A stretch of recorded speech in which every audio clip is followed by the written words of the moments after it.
prise et mise en œuvre des décisions.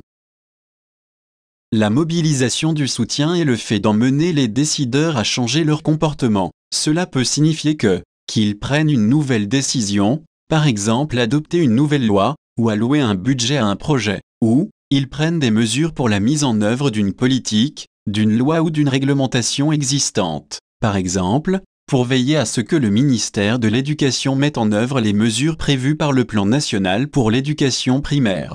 Mettons d'abord l'accent sur la prise de décision, sur la façon dont les décisions sont prises.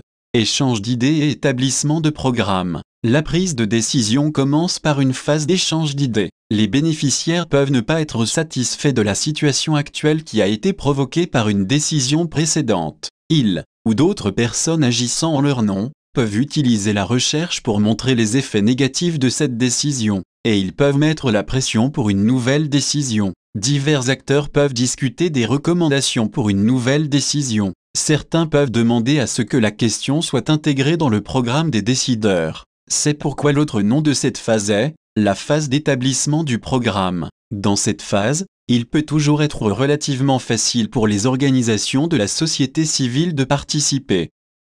L'étape suivante est la phase de formulation. Lorsqu'un projet de décision est rédigé, il peut s'agir d'une nouvelle loi, politique ou décision d'allouer des fonds pour répondre à un besoin communautaire. Parfois, un plus petit groupe rédige son premier projet de décision. Ce groupe est généralement composé de quelques décideurs qui bénéficient des conseils des experts. La participation est toujours possible, mais souvent il faut inviter les gens.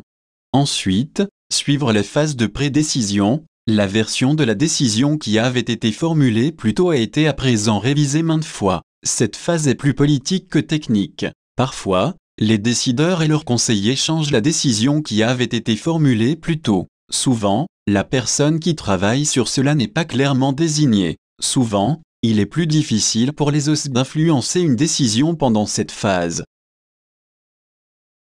La phase finale est la phase de décision formelle. Dans cette phase, la décision est prise. Cela est parfois une formalité. En général, il est presque impossible de changer ou de suspendre une décision dans cette phase finale.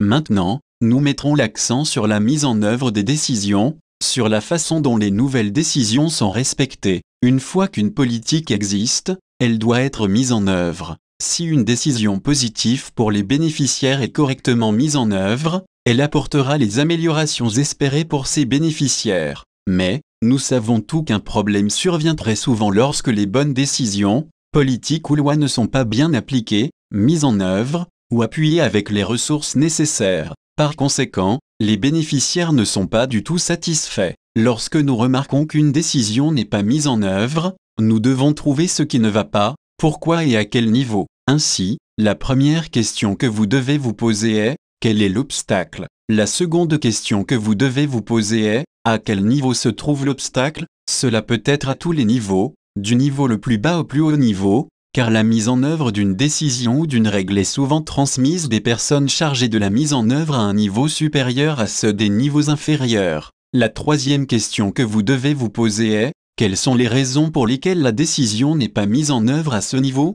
Il pourrait y avoir diverses raisons. Par exemple, les instructions pour la mise en œuvre ne sont pas claires. Un exemple, au niveau local, il se pourrait qu'une instruction du directeur de la directrice de l'école ne soit pas respectée parce que les enseignants n'ont pas compris ce qu'il a écrit. La nouvelle décision n'est pas adaptée à la situation au niveau local. La décision est peu connue. Au niveau inférieur, par exemple, il se pourrait que la politique nationale sur l'éducation ne soit pas respectée parce que les superviseurs de l'école de la région n'en sont pas informés. Il n'y a pas de personnel qualifié pour mettre les décisions en œuvre. Par exemple, si les hôpitaux d'un pays orientent les patients souffrant de problèmes rénaux graves vers les hôpitaux provinciaux, il se peut qu'il n'y ait pas assez de spécialistes du rein au niveau provincial. Il n'y a pas de ressources. Au plus haut niveau, par exemple, le gouvernement décrète que chaque village doit avoir une école par ses propres moyens, mais n'augmente pas le budget de l'État alloué à l'éducation. Il peut y avoir plusieurs autres raisons. Certaines raisons peuvent se trouver à plusieurs niveaux. La quatrième question que vous devez vous poser est « Où puis-je aller pour signaler ou me plaindre qu'une décision ou une loi n'est pas mise en œuvre ?» Souvent, l'on peut aller vers la personne qui est chargée de la mise en œuvre, mais qui ne fait pas réellement ce qu'elle est supposée faire. Vous pourriez demander pourquoi c'est le cas.